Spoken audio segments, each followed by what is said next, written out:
তাদেরকে সবচাইতে বেশি ভালোবাসেন যারা আল্লাহর জমিনে আল্লাহর দ্বীনকে প্রতিষ্ঠার জন্য, বাতিল মুক্ত করার জন্য, সন্ত্রাস মুক্ত করার জন্য বাতিলের সাথে সম্মুখ যুদ্ধে অবতীর্ণ হয়, যেন তারা শীষে ঢালা প্রাচীর, ঠিক কিনা?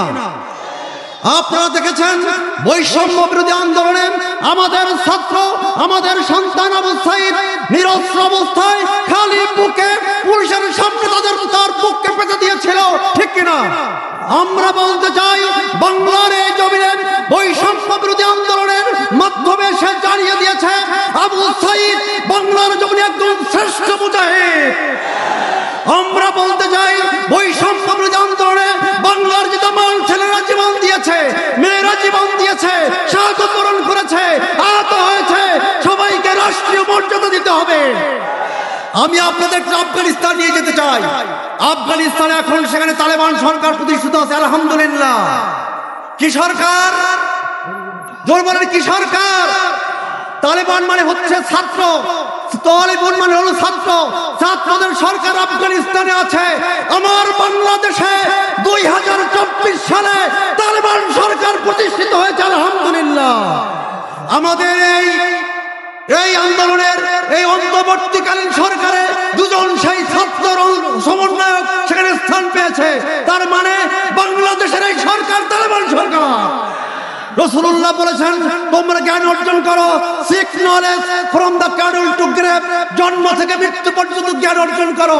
আমরাও সেজন্য জন্ম থেকে মৃত্যু পর্যন্ত জ্ঞান অর্জন করতে চাই, so that we are also a Taliban. আমরা সবাই ছাত্র, ঠিক কিনা? আগামী দিনে আমাদের এই বৈষম্য বিরোধী ছাত্ররা যে বৈষম্যকে দূরীভূত করার জন্য আন্দোলন করেছে, জীবন দিয়েছে, রক্ত দিয়েছে, আহত হয়েছে, শহীদ হয়েছে, বাংলাদেশে সকল ক্ষেত্রে বৈষম্য নির্মূলের জন্য স্কুল, কলেজ, মাদ্রাসা, ইউনিভার্সিটি, কওমি, আলিয়া সকল ছাত্র ঐক্যবদ্ধ হয়ে বাংলার জমিনে সর্বক্ষেত্র থেকে বৈষম্য নিরোধ করতে চাই, ঠিক কিনা? আর সেই বৈষম্য নিরোধ করতে হলে আমাদের সামনে পথ একটাই খোলা, সেটা হচ্ছে আল কোরআনের সমাজ। কিসের সমাজ? কিসের সমাজ? মনে রাখতে হবে, আল্লাহর দেওয়া সূর্যের সকলে সমান অধিকার পায়, ঠিক কিনা? আল্লাহর দেওয়া অক্সিজেন সবাই সমান পায়, ঠিক কিনা? আল্লাহর দেওয়া কোরআন এবং রাসূলের সুন্নাহ অনুযায়ী যদি আমার দেশ শাসিত হয়, এখানে কোনো বৈষম্য থাকবে না ইনশাআল্লাহ।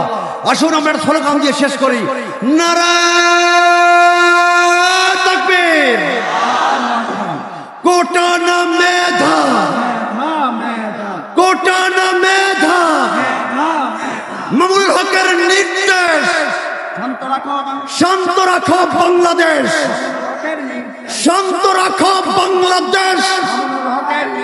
আমরা বাংলাদেশকে শান্ত রাখবো, পৃথিবীকে দেখাতে চাই বাংলাদেশে হিন্দু, মুসলিম, বৌদ্ধ, খ্রিস্টান আমরা সকলে ভাই ভাই হয়ে বাংলাদেশকে একটি সুখী সমৃদ্ধ সমাজ গড়ব ইনশাআল্লাহ। আল্লাহ আমাদেরকে তৌফিক দান করুক। আসসালামু আলাইকুম ওয়া রাহমাতুল্লাহ।